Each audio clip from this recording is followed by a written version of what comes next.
Hello class! Back at it again for another video, another lesson about molecules. I hope you enjoyed this video and learned a lot from this. So before we start, let's see what are the learning objectives that we have here. So our lesson for today is all about the intermolecular forces of attraction. So for our learning objectives, our target for today is you guys should be able to, first, you have to describe the three major types of intermolecular forces of attraction, explain the effect of intermolecular forces of attraction on the properties of substances, and last, recognize the significance and or the implication of the types of intermolecular forces of attraction to the real world examples. So, yan yung mga dapat nating ma-reach ngayong araw. Yan yung mga dapat nyong matutunan ngayong araw. Okay? So, let's start. Ano nga ba kasi yung intermolecular forces? So, sabi dito, when you think of forces of attraction, you may think of humans. Like most of us, you will probably say that it is something that exists between people. In humans, there are forces of attraction that bring people together into friendship, marriage, and other types of relationships.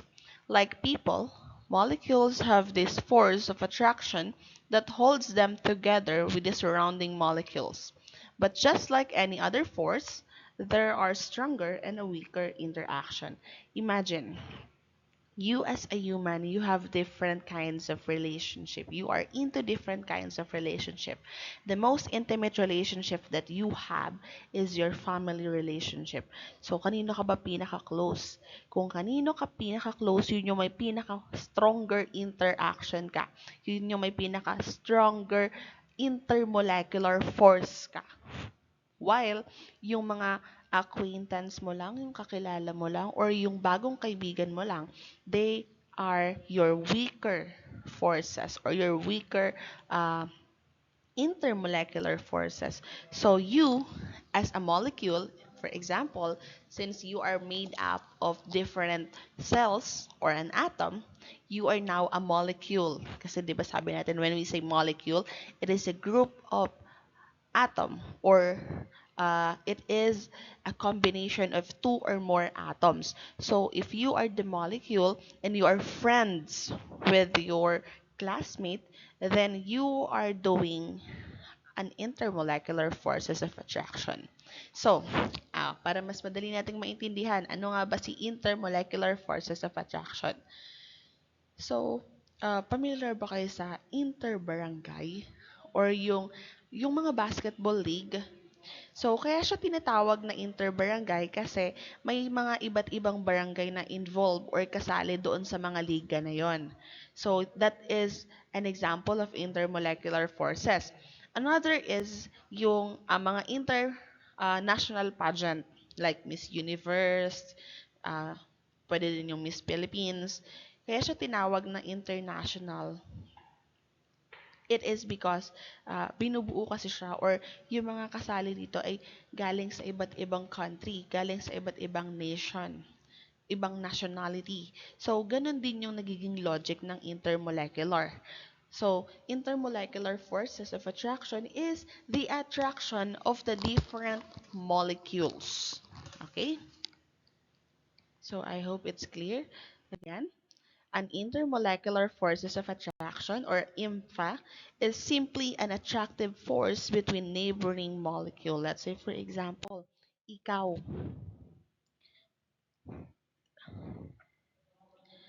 Let's say, for example, ikaw, meron kang kapitbahay.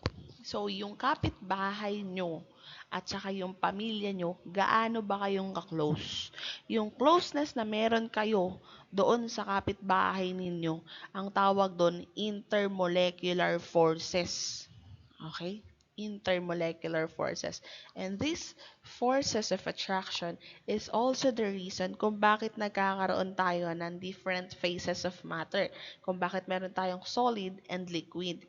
Kasi hindi po magbabind or hindi po magko-combine yung mga molecules if there is no intermolecular forces. And so that hindi din mangyayari na magkakaroon tayo ng solid or ng liquid. Okay? So, IMF or the intermolecular forces in pure substance ibig sabihin wala siyang kapares. Okay? Ibig sabihin, sa pure substance, yun yung mga elements. So, ang tawag natin doon ay van der Waals forces. Intermolecular forces is a van der Waals forces. Yun yung other term. And tandaan nyo, si intermolecular forces of attraction, this is the attraction that is much weaker than the ionic and the covalent bonding. So, kung sa molecules, kung sa atom, para makabuo tayo ng molecules, we need the ionic and the covalent bonding.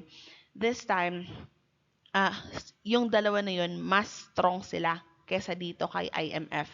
Bakit po? Para kasi yung ikaw, tsaka yung jowa mo, yung ikaw, yung relationship nyo at saka ng jowa mo, that is the intermolecular forces.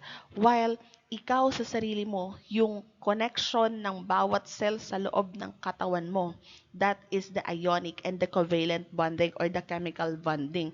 So, ano ba yung mas weak? Or alin ba yung mas may possibility na maghihiwalay or may possibility na mabubuwag? Di ba po yung IMF or di ba po yung relationship mo with other people instead na yung connections ng mga cells mo. Okay? So that is the thought of the IMF and the chemical bonding.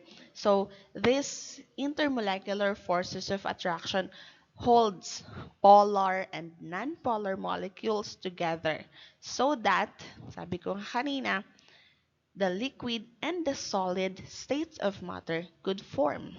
It is because of the intermolecular forces of attraction. So, let's have a quick review. This is sinabi ko. Again, what is an intermolecular forces? When we say intermolecular forces, meaning this is the connection of different molecules. It could be in between polar and non-polar, polar or non-polar. Okay, so that is intermolecular forces. Intermolecular forces is much weaker than the chemical bonding known as the covalent and the ionic bonding. And under these intermolecular forces, we have three different types of attraction. The first one is the London dispersion intermolecular forces or the London dispersion. The second one is the dipole-dipole forces. And the last one is the hydrogen bond. So, yun yung tatlo. We have the London dispersion, we have the dipole-dipole, and we have the hydrogen bond. Those are the three different types of intermolecular forces. So, let's start with the London dispersion forces. According to this, London dispersion forces are present in molecules regardless of the polarity. Kahit polar pa siya o non-polar, nandyan si London dispersion. And this is the weakest among the intermolecular forces. Doon sa tatlong binanggit ko kanina, si London dispersion ang pinakamahina. Ibig sabihin, it has a big possibility na yung molecules na nag-bind through the London dispersion forces ay pwede pa pong mahiwalay. Okay? They originate from the fluctuation of the electron distribution around the molecule over time. Kasi po, yun pong mga electrons na meron sa bawat molecules natin o sa bawat elements natin ay hindi po yan stationary. Hindi po yan sit stagnant. Hindi siya yung nakastay lang sa isang side. Ito pong mga electrons na to, they are continuously moving. So, sa bawat binding, sa bawat bonding, lahat yan nagmo-move. All the electrons except the protons and the neutrons, except yung mga nandun sa nucleus. Okay po? So, again, si London dispersion ang pinakamahinang uri ng intermolecular forces dahil hindi naman permanent or instantaneous yung dipoles niya. Yung lakas din ng intermolecular forces na ito ay nakadepende sa dami ng electrons niya. So, since kapag malaki yung molecules, if there are larger molecules, then the electron clouds are also larger. So, parang ikaw, for example, ikaw, kapag malaki ka, di syempre yung mga cells mo malaki, marami. Tapos, kapag maliit ka, yung mga cells mo maliit, maunti din. So, kapag mataas yung number ng electrons mo, kapag mas malaki ka, ibig sabihin mas stronger ka. Okay? Mas stronger yung dispersion forces mo. Mas nagbabind ka sa other molecules through the London dispersion. Pero once na mas small ka o mas mababa ka, mas maliit ka, you are weaker. Okay? You are bonded weakly. So, ibig sabihin, mahina ka. Kung maliit, there is a possibility na maghihiwalay ng very easy kapag London dispersion forces yung meron sa'yo. So, again, larger molecules have larger electron clouds, therefore, they exhibit stronger dispersion forces. So, smaller molecules have smaller electron clouds, therefore, they exhibit weaker dispersion forces. So, I hope that's clear. So, ito na. Next is the example of the London dispersion forces. The very good example of a London dispersion forces, or a very good example of a molecule that contains only the London dispersion forces is yung lagi nating example sa Lewis dot structure, and that is the methane or the CH4. Kasi po si methane, siya yung simplest hydrocarbon na meron tayo. So this is a non-polar molecule. Alam naman natin because all of the hydrogen, all of the charges are positive. Therefore, this is a non-polar. And it is not capable of any other type of intermolecular forces aside from London dispersion. So, nakakapag-bind lang si methane through the London dispersion forces. And another example aside from methane is we have the hydrocarbon called octane. Octane is, the molecular formula of octane is C8H18. This is also a nonpolar molecule that exhibits only London dispersion forces as well. So just like methane, hindi din siya po pwedeng mag-bind sa other molecules through other uh, forces. Only London dispersion. Since octane is a bigger molecule than the methane, since mas malaki siya kaysa kay methane, mas mataas or mas stronger yung kanyang dispersion forces. Okay? So, those are the examples of the London dispersion forces. First is the methane, the simplest hydrocarbon, and next is the octane. So, this is how the London dispersion happened. So, kung makikita nyo, itong part na to, yung atom number 1, this is the normal or ito yung usual na view ng isang atom o yung distribution ng electrons. But, sabi ko nga kanina, sabi ko nga, yung mga electrons, hindi sila stagnant, hindi sila nagsistay lang sa isang side. They are continuously moving. So, let us say, meron kang dalawang neutral atom na may neutron and proton sa gitna. Ito, dito yan, neutron and proton sa gitna. Sabi ko kanina, hindi gumagalaw si neutron at saka si proton. So, itong atom number 1, siya ay neutral. Okay? Neutral pa lang siya. So, paano sila nagkakaroon ng forces of attraction? So, paano sila naa-attract sa isa't isa? Ganito kasi yan. Diba, kung naalala nyo pa, sinabi ko, yung mga electrons hindi stationary. Meaning, hindi lang sila basta nagsistay sa isang lugar lang. Gumagalaw-galaw yan sila. And dahil sa kakulitan nila, And due to their movements, there are moments na napapadpad sila sa ibang side ng atom. It could be on the left or the right side. Po pwede din sa taas or po pwede din sa baba.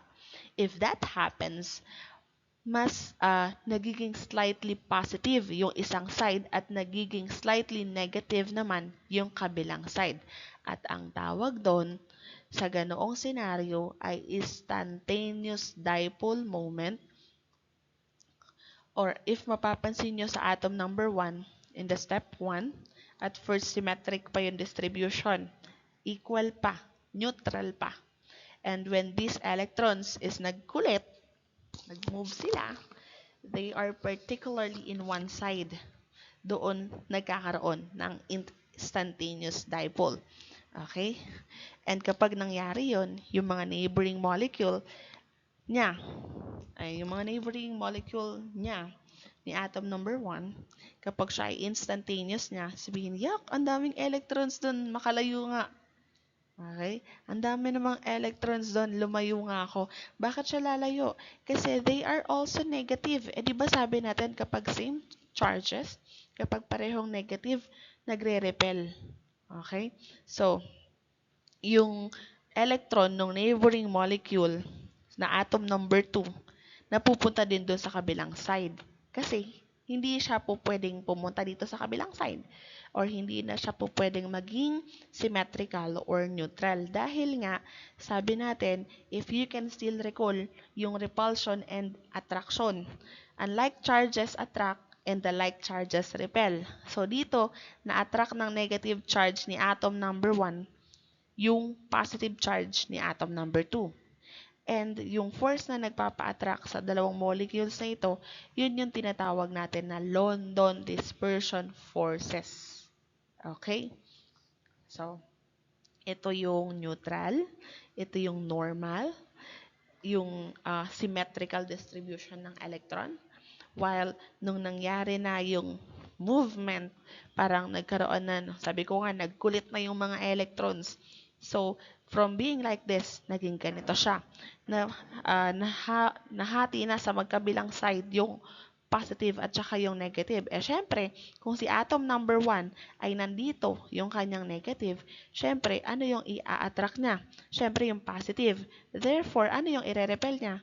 Yung kapwa niya negative. Kaya napunta to dito. And ito, yung tinatawag natin na London dispersion forces. And again, when we say London dispersion forces, this is the weakest force of attraction. I hope nakukuha natin. Okay. Now, let's move forward to the next intermolecular force of attraction, which is the dipole-dipole forces. Dito na papasok yung importance ng polarity.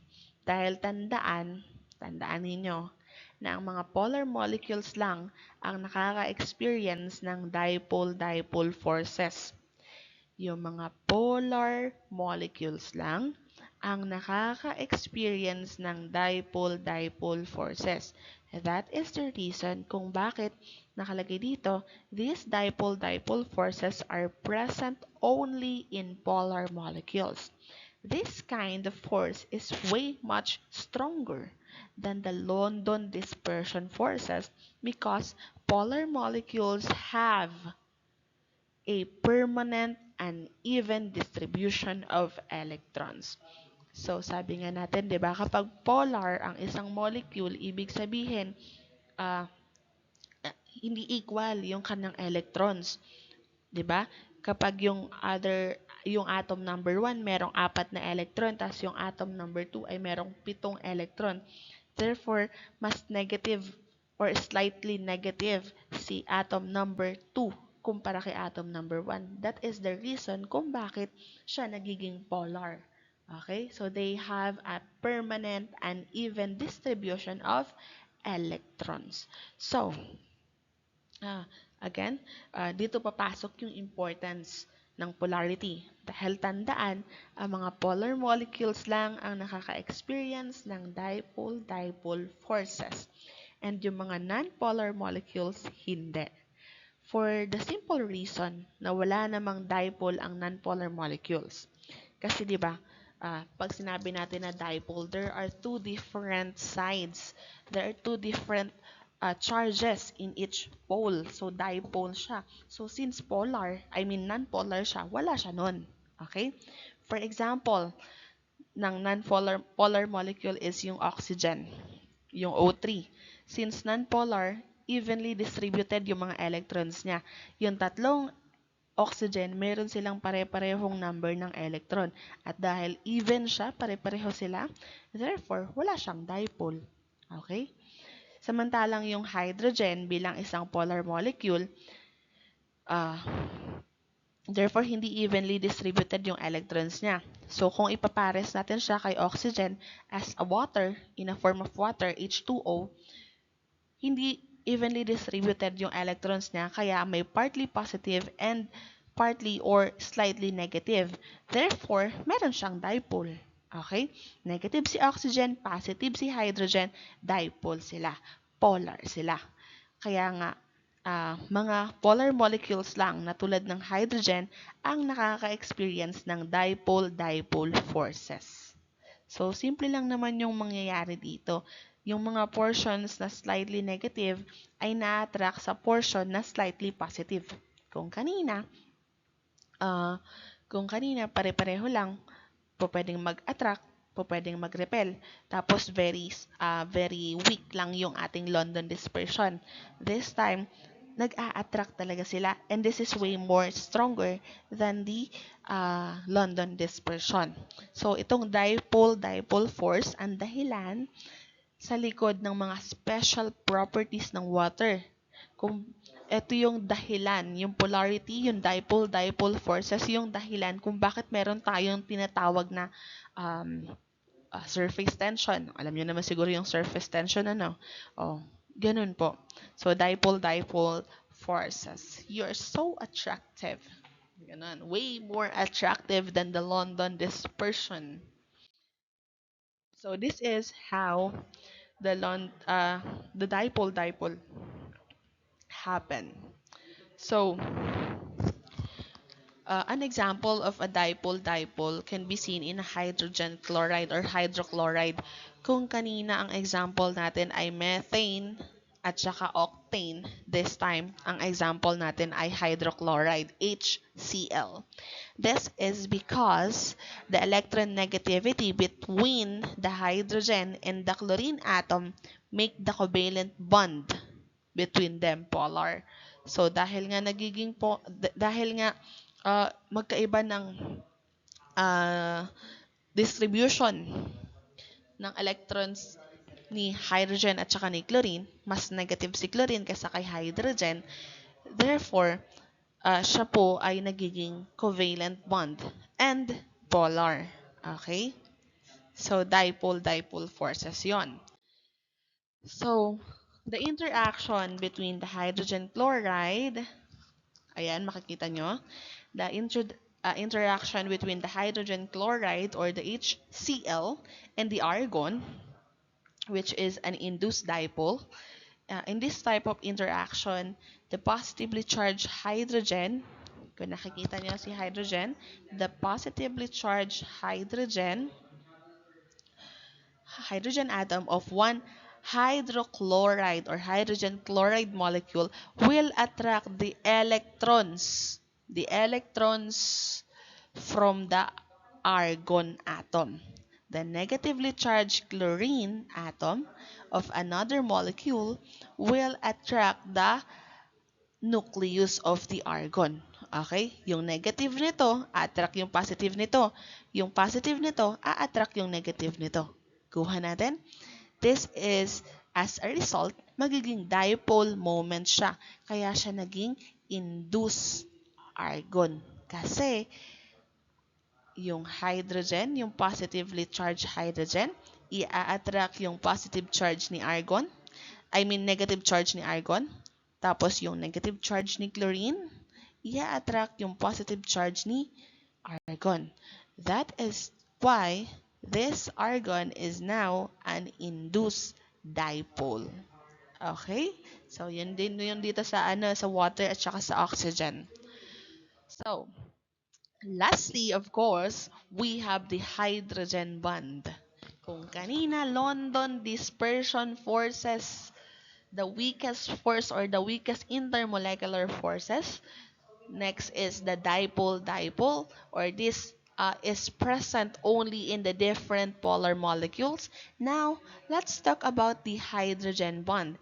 Anyway, this hydrogen bond is under the dipole-dipole interaction. Kaya nga sabi dito, it is a special type of dipole-dipole interaction that occurs in molecules having a hydrogen atom bonded to an electronegative atom, such as fluorine, oxygen, or nitrogen. So, see hydrogen bond, this is the molecules that are bonded together, in which hydrogen is bonded with either the fluorine, the oxygen, the nitrogen, or any other atom that is electronegative. Ibig sabihin, mataas ang electronegativity. Ibig sabihin, mataas ang level or ang number ng electrons at siya ay nagbo-bind kay hydrogen. Okay? So, that is hydrogen bond. Since isa lang po ang electron ni hydrogen, isang beses lang siyang magbaband sa isang element. And if that element possess high electronegativity, therefore, that is a hydrogen bond. And it is the strongest intermolecular forces of attraction. Kahit sabihin natin na siya ay under ng dipole-dipole interaction, still, this is the strongest one. Okay? So, hydrogen bond can usually be seen in the water molecules. O, ano ba yung water molecules? O, syempre, H2O, no? So, because the hydrogen is bonded to highly electronegative atom, which is oxygen. So, bakit nga ba highly electronegative si oxygen? Ilan ba ang electrons ni oxygen? Hindi po ba anim? At dahil anim kay oxygen at isa kay hydrogen, therefore, this is a strong attraction. Okay, I hope nakukuha po natin. So, hydrogen bond examples, or the first example is the water, of course. So, dito sa water, si hydrogen ay bonded with oxygen. Okay? So, we have two molecules of water.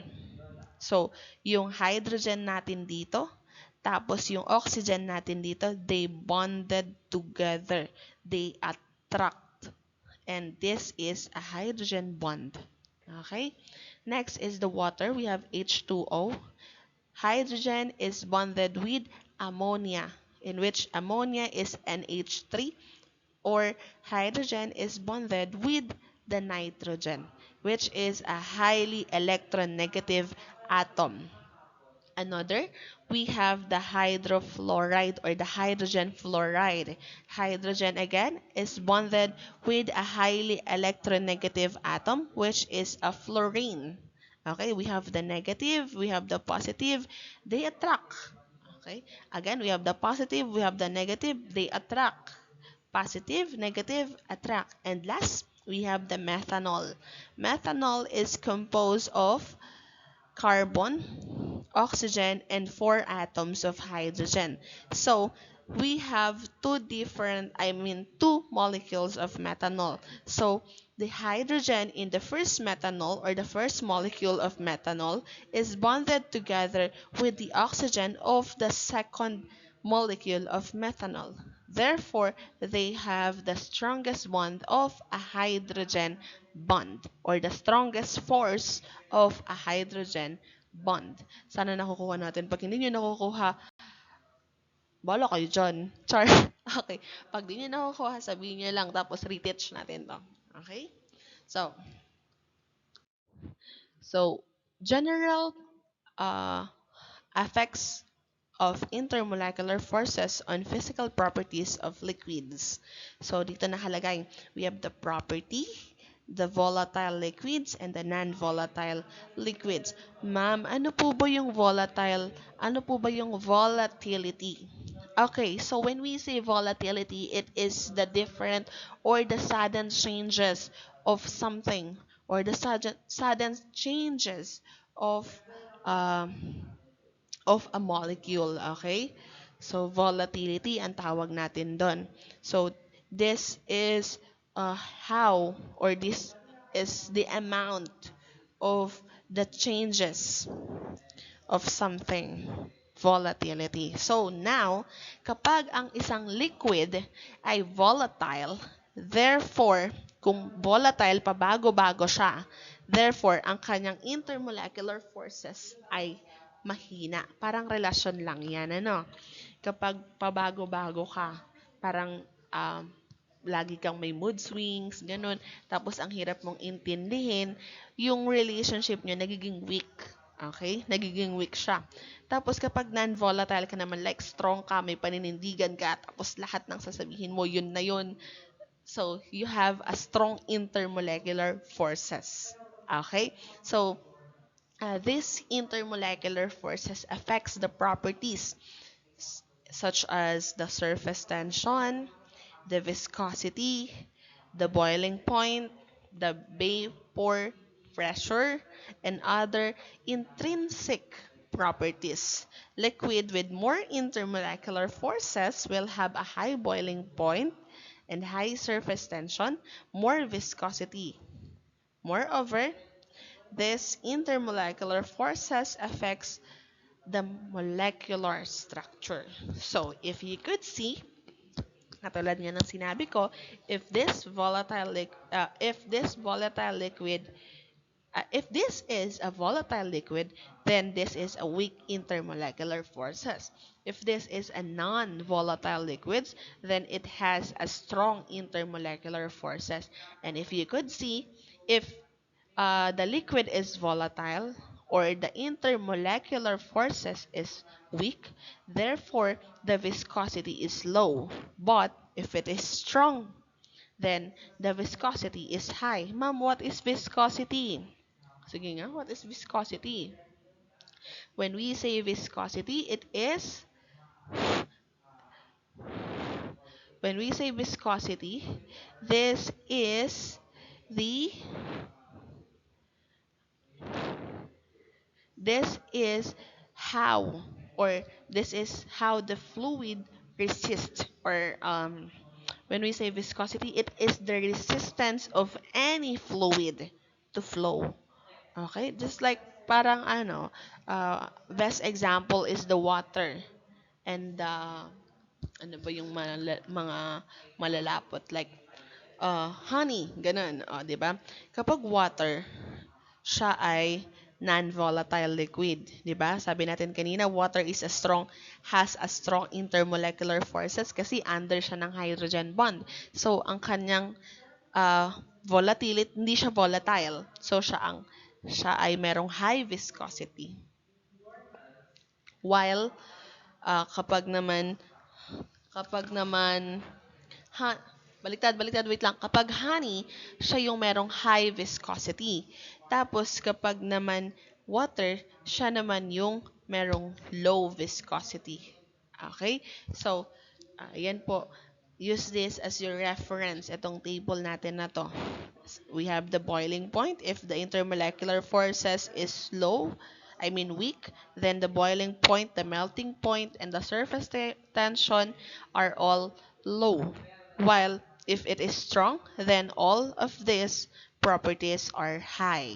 So ngayon, let's talk about these different properties. Intermolecular forces are involved in phase changes. Alam niyo ba yung phase changes? Naalala niyo po ba yung tinuro sa inyo ng LM teacher niyo? Like, paano ka nakagawa ng yelo? Or paano na naging tubig yung yelo? Okay? So, the intermolecular forces of attraction in solids are very strong.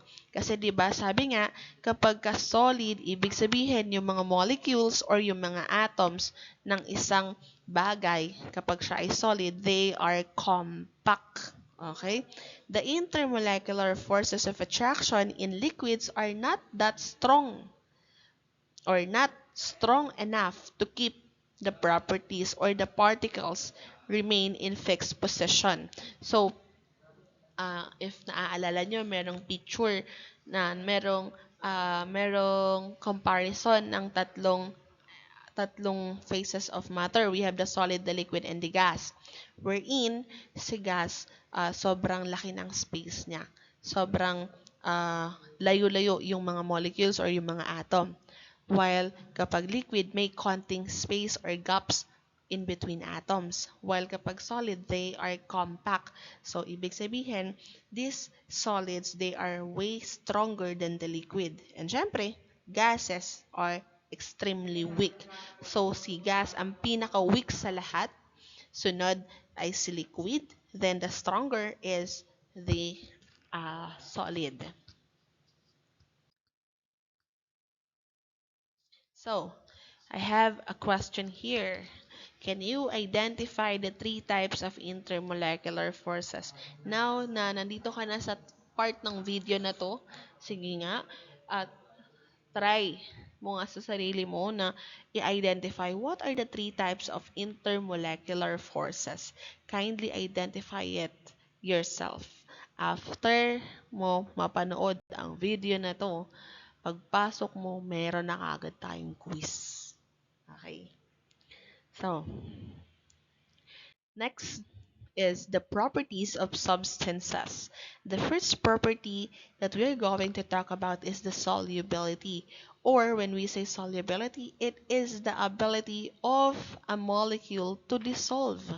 So, sa solubility, meron tayong dalawa. We have the solute and the solvent. Kapag sinabi natin na solute, ito yung dinidissolve. Kumbaga, ang example natin dito is the powdered milk and the water, the hot water. The powdered milk is the solute, while the hot water is the solvent. So, uh, kaya ba ni hot water na i-dissolve yung ating solute? Yes. Okay? And that is solubility. So, the solute and the solvent mix when they both exhibit the same intermolecular forces of attraction. Next, ng solubility, of course, we have the melting and the boiling point. The best example is the ice. So the melting and the boiling point of substances with stronger intermolecular forces of attraction are higher compared to those with weaker intermolecular forces of attraction. So kapag mataas ang intermolecular forces of attraction, meaning ang boiling point at ang melting point niya ay mas mataas din. Okay? Parang yung sa nakaraang lesson natin, kapag ang isang molecule ay polar, ibig sabihin ang boiling point at ang melting point niya ay high.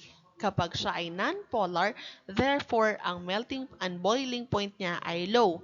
So sino ba yung force natin na nagkikater sa non-polar molecule? Hindi po ba si London dispersion? And si London dispersion ay weaker force. Therefore, mababa po ang kanyang boiling point at melting point kapag non-polar. Okay? So, next property is the viscosity. When we say viscosity, sabi ko nga kanina, it is the resistance to flow. And the best example of this is the honey. Nagkaroon tayo ng comparison kanina. Si viscosity, kay water, siya ay less viscous kasi siya ay malabnaw. Okay? Mabilis siyang mag-flow. Not like the honey. Yung honey naman po ay more viscous than the water. Okay? Because it has the greater resistance to flow.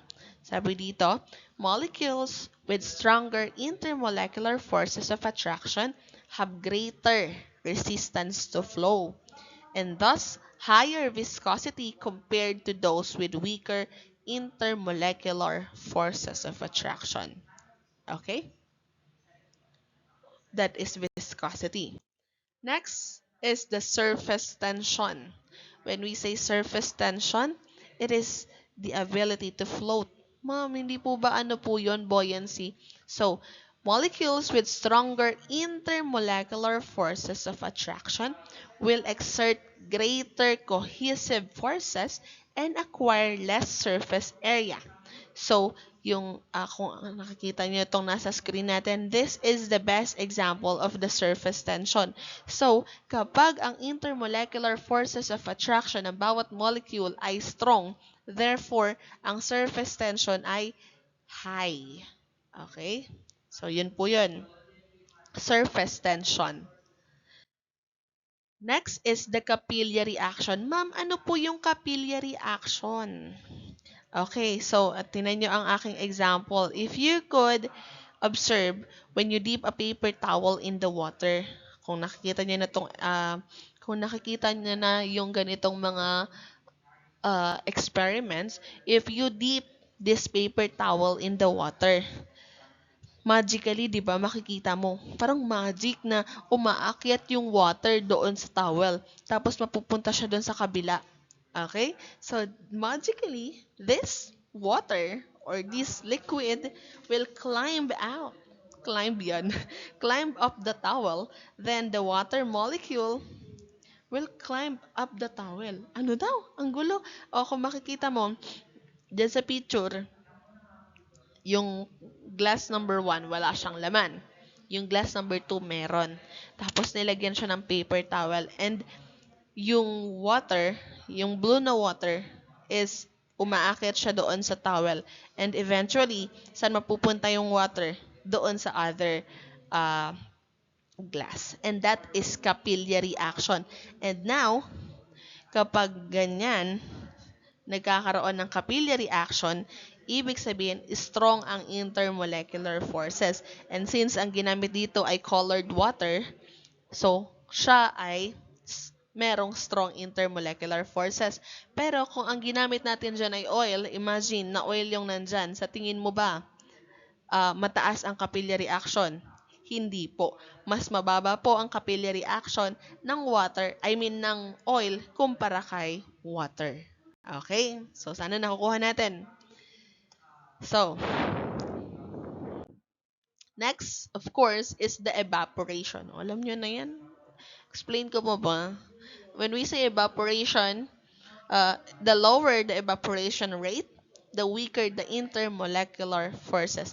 Kapag mas mababa or hindi siya masyadong nag-evaporate, mas mababa ang kanyang intermolecular forces. Balik tayo sa water at saka sa oil. 'Di ba meron tayong water cycle? So, hindi tayo magkakaroon ng water cycle kung ang evaporation rate ng water ay mababa. Therefore, kung mataas ang evaporation rate ng water, mas strong ang kanyang intermolecular forces. Pero, since ang oil naman po ay mababa ang kanyang evaporation rate, therefore, ang kanyang intermolecular forces of attraction ay weaker. Okay? So, I guess we are done here.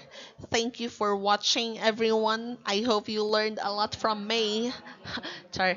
Okay, so if you have question or any clarification, feel free to ask.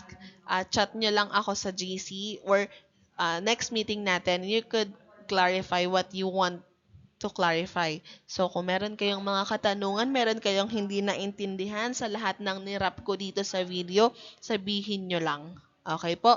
Sabihin nyo lang at atin pong ika-clarify. If you want reteach, go lang. Kere lang. Okay? So, that's it. Thank you very much. So, talaga dapat meron na tayong quiz. Pero dahil nga bihira na tayo mag-meet ngayong February, asahan nyo na sa susunod na pagkikita natin, ang una natin gagawin ay quiz. So, be ready. Okay? So, thank you very much. Goodbye, class.